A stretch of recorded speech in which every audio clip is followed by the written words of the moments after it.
Furniture on the way this hour as well, right here on Pheasant Country 103. But right now, we have these students from the Northwestern Robotics class in the door. Tell everybody hi.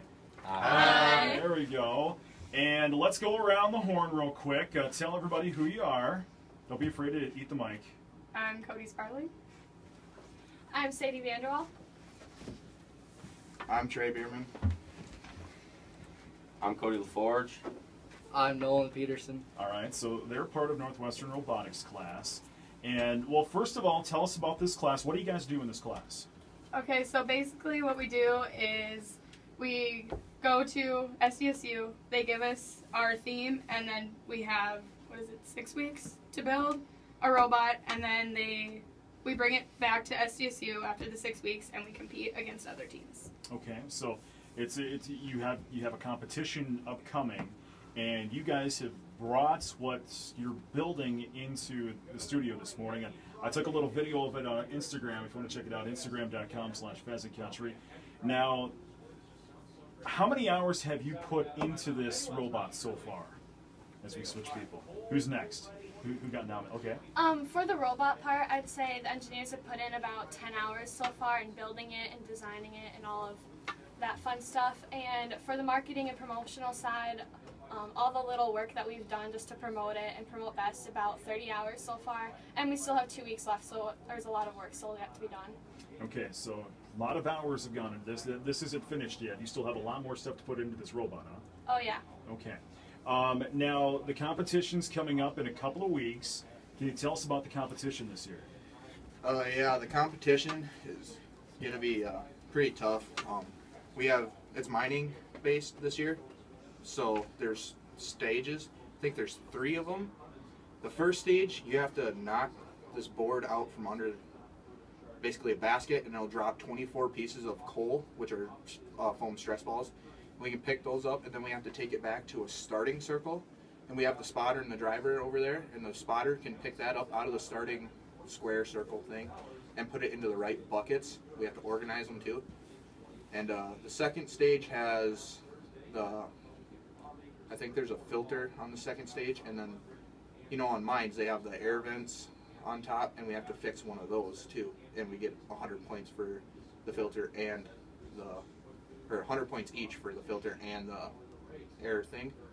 Then the third stage is the big points for minerals. I think it's like a lithium tower, and it's the biggest lithium crystal, and you can knock smaller pieces off of that.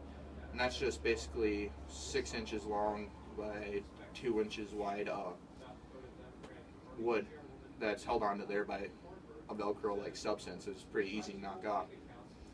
And there's copper pyrite, I remember. That's just a thing that sits in a wood mine cart that the wheels rusted off, and we can dig into there and get all that out. And there's magnetite under this one lip that we can get out, and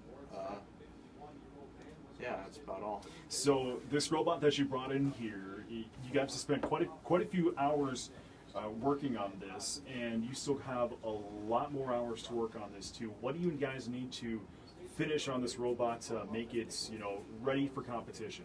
Well, basically we have an arm on the front. We're going to end up putting like a bobcat bucket on there.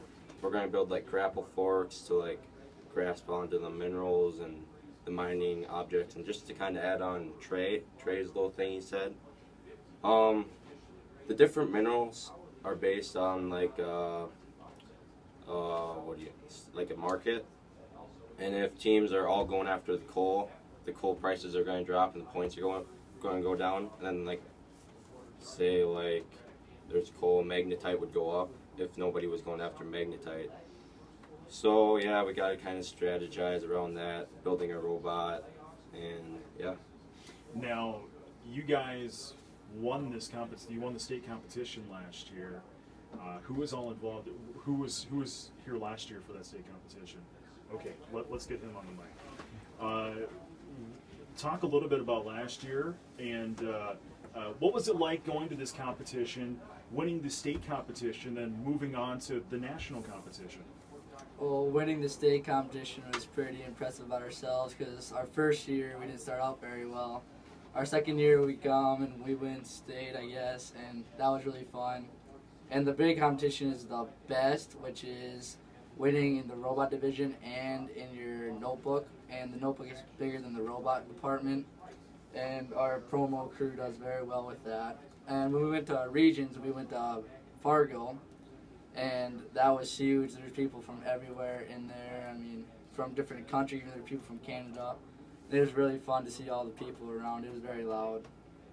Northwestern Robotics classes in the door here on Pheasant Country 103. If you want to see a video of their robot that they brought in, it's on Instagram this morning, instagram.com/pheasantcountry. Is there anything else you would like to add in there? Can anybody else think of anything? Because my mind is drawing a blank. Just because I say this every year. This is the third year this class has come into Pheasant Country, and I say this every year. If this would have been when I was going to school, I'd have been so happy. It would have been so much fun. It was really cool. Hey, thank you very much for joining us here this morning, and good luck. When's the estate competition again? October 31st. October 31st at SDSU. At Brookings. Well, thank you very much for joining us, and I hope I can keep you out of class for a little while longer. Thank you much.